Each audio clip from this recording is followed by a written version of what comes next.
चंद्रशेखर। धन्यवाद सभापति जी।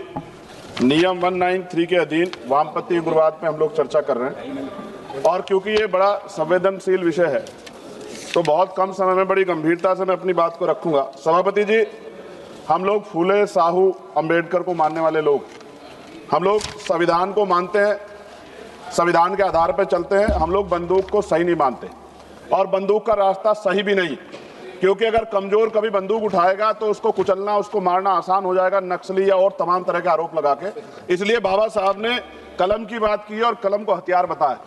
सभापति महोदय, मगर सवाल यह है कि 1947 में जब हम लोग आज़ाद हुए तो इस देश का जो वंचित वर्ग, SC, ST, OBC, जब 15 अगस्त को आज़ादी का सवेरा आ गया तो क्या जल जंगल जमीन में बंटवारा हुआ? उसको उसका हक अधिकार मिला। अगर उसको जमीन मिल जाती, घर मिल जाता, उसको अवसर मिल जाते तो आज प्रधानमंत्री आवास योजना नहीं चलानी पड़ती। सभापति महोदय, जमीन का राष्ट्रीयकरण नहीं हुआ। इसलिए मैं बहुत जिम्मेदार, क्योंकि मैं तो वो व्यक्ति हूँ जिसके खुद के ऊपर NSA, नेशनल सिक्योरिटी एक्ट लगा जब मैं अपने लोगों के लिए लड़ने गया, और 2 अप्रैल 2018 को मेरे जैसे बहुत सारे लोगों पर लगा, क्योंकि हम अपने हक की लड़ाई लड़ रहे थे। सवाल यह है, नक्सलियों के नाम पे क्या आदिवासियों की हत्या स्वीकार्य हो सकती है? हम लोग इसका विरोध करते हैं। हमारा स्टैंड है, हम नक्सलवाद के समर्थक नहीं है, लेकिन आदिवासियों को नक्सली कहकर उनकी हत्या नहीं होनी चाहिए। सभापति महोदय, देश की 1/4 आबादी SC, ST, 25% से ज्यादा बड़े समाज के साथ जब जुल्म जातीय अत्याचार होता है, उनकी हत्याएं होती है, उनकी बहनों का रेप होता है, उनको मारा जाता है, जलाया जाता है, उनके घरों को फूका जाता है, तब इस सदन में चर्चा क्यों नहीं होती? ये सदन क्यों नहीं सुनना चाहता? SC, ST, OBC के अन्याय के बाद क्यों नहीं सुनना चाहता? कितनी चर्चाएं होती हैं। आज हालात कितने सारे अलग अलग हैं, लेकिन चर्चा इतने बड़े 25% समाज पे क्यों नहीं होती, 52% OBC पे क्यों नहीं होती? सभापति महोदय, मैं तो मानता हूं, कुछ लोग फॉर्मेलिटी के लिए कहते हैं, अगर मैं आना होता मैं तो चर्चा के लिए चिल्लाता हूं कितनी बार, वरना तो SC, ST के लिए कोई चिल्लाता भी नहीं है। ये तो रिप्रेजेंटेशन है संविधान में।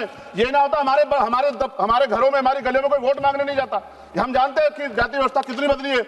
और एक हमारे सज्जन कह रहे थे कि जाति व्यवस्था की वजह से एक दलित ने छोड़ दिया नक्सलवाद को, लेकिन सवाल यह है, बाबा साहब अम्बेडकर ने भी ये धर्म छोड़ा था क्योंकि यहाँ जाति व्यवस्था खाई है, ऊंच नीच का भाव। सभापति महोदय, हमारे सम्मानित एक भाजपा के सांसद जवाब दे रहे थे बड़ी चिंता के साथ। सभापति, बहुत इंपॉर्टेंट है, आप सुनिए, बहुत इंपॉर्टेंट है ये। वो ये कह रहे थे, जवाब देते कि उन्होंने कुछ ब्राह्मण्स के नाम लिए और कहा कि भाई ये इनके मालिक हैं, इनके यहाँ लेबर तो SC, ST है, ये विचारधारा पर आधारित है। तो क्या कहना चाहते थे कि इस देश को तोड़ने की मूवमेंट कौन चला रहा है? जवाब दे। वो बड़ी बात यह है, उन्होंने ट्वीट किया 2 दिन पहले, मैं चाहता था मैं उनको जवाब दूं, उन्होंने आरक्षण को कोसने का काम किया। ये भाजपा की सोच है, जवाब देना चाहिए भारतीय जनता पार्टी को। सभापति महोदय, मैं 1000 से ज्यादा जवानों की जान गई है 2010 से लेकर 23 तक। CRPF के जवान संसद की सुरक्षा करते हैं, बॉर्डर की सुरक्षा करते हैं। अभी असिस्टेंट कमांडेंट अजय मलिक की, उसका पैर उड़ गया, उनको प्रमोशन नहीं मिल रहा है। सुप्रीम कोर्ट उनके फेवर में थी, सरकार रिव्यू पिटीशन में गई, फिर उनके फेवर में थी। खत्म करूंगा 30 सेकंड में।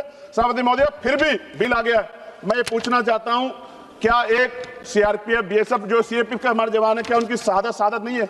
क्या उनको जो है शहीद का दर्जा नहीं मिलना चाहिए? उनको पुरानी पेंशन का लाभ नहीं मिलना चाहिए? उनको सभापति सुविधाएं नहीं मिलनी चाहिए? सम्मान नहीं मिलना चाहिए? और अंत में सभापति महोदय, इस देश में जवान शहीद होता है, उसको शहीद का दर्जा मिले, उसका सम्मान भी, लेकिन देश की सुरक्षा करते हैं। हम तो सम्मान करते सेना का।